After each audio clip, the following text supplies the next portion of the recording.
Millions of Ukrainian people have been streaming out of their war-battered homeland, and many may seek to help them. The U.S. government now offers an option for them to come to this country, but refugee resettlement agencies here in Western New York say that is a very restricted option.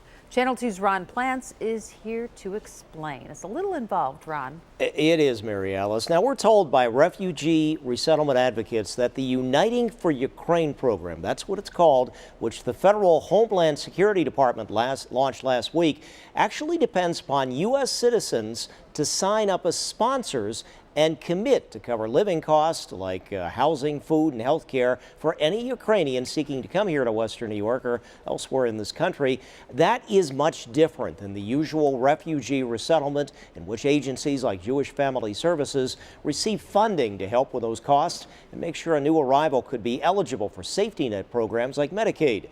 These newly sponsored individuals would actually be regarded by U.S. officials, get this, as parolees, allowed temporarily to be in this country for 2 years instead of regular class refugees who get permanent status to seek U.S. citizenship. It's taking people from a precarious situation and putting them in another precarious situation where they won't have the support they need, where you're asking a U.S. citizen to be the guarantor for these individuals.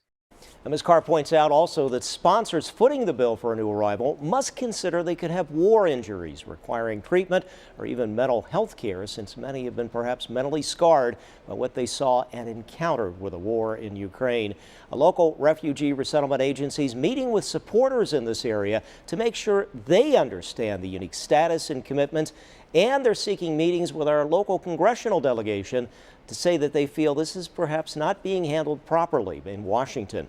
Carr says a similar option was used for those fleeing Afghanistan last year, and agencies say there are now some problems here for them.